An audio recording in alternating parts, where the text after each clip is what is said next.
President, while member states focus today on strengthening mechanisms for peaceful settlement of disputes and implementation of Resolution 2788, one delegation indulged in undermining the substance of the debate through denial, distortion, false accusations, and gross misrepresentation of its own conduct.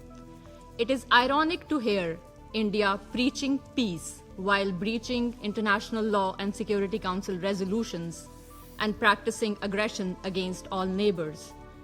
Repression in Indian-occupied Jammu and Kashmir, persecution of minorities, and perpetrating state-sponsored terrorism across the region and beyond.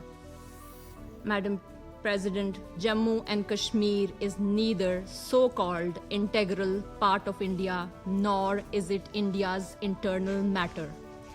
India's denial cannot rewrite history, change Jammu and Kashmir's internationally recognized disputed status, or conceal nearly 8 decades of systematic human rights violations against the Kashmiri people, including denial of their inalienable right to self-determination. India itself brought the Jammu and Kashmir dispute before the Security Council, yet continues to defy its own resolutions. Let me remind the Indian delegation, Security Council resolutions do not have an expiry date. The contrast between Azad Jammu and Kashmir and Indian-occupied Jammu and Kashmir is stark. In AJK, Kashmiris live freely, participate in political life, and raise their voices.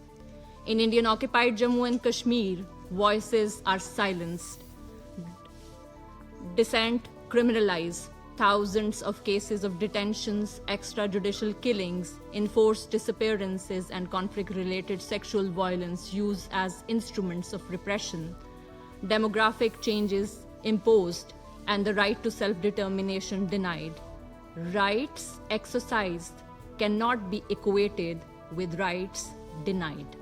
The same disregard for international law and the UN Charter is manifested in India's unilateral and illegal decision to hold the Indus Waters Treaty in abeyance. The water of the Indus rivers is a lifeline for 240 million people of Pakistan, not a weapon of war. Such reckless conduct of India can only endanger peace and security in South Asia. Madam President, India is a state sponsor of terrorism. Pakistan has lost nearly 100,000 citizens, including innocent men, women, and children, to terrorism perpetrated by TTP, BLA, and Majid Brigade, proxies financed, armed, aided, and abetted by India. From serving Indian Naval Commander Kulbhushan Jadhav to assassination plots and killings linked to Indian operatives in North America, India's terrorist franchise has gone from regional to global. At home, India's Hindutva-inspired right-wing fascist RSS BJP government has turned Islamophobia into a state policy, normalizing hate crimes and genocide against more than 200 million Muslims. Other minorities, including Christians, are persecuted, Dalits dehumanized, and Sikhs disenfranchised in the largest hypocrisy of the world. Madam President, Pakistan's conduct speaks for itself. Even in the face of provocation and aggression, we have exercised restraint, kept the door to dialogue always opened, and consistently chosen peaceful settlement of disputes over confrontation in the region and beyond. The path to peace in South Asia lies neither in denial nor in defiance, but in adherence to the UN Charter and international law.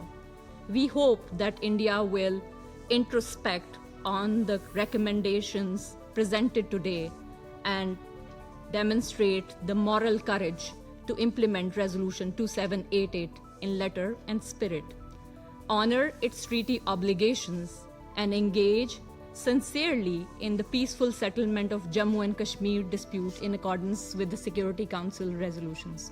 I thank you. Je remercie.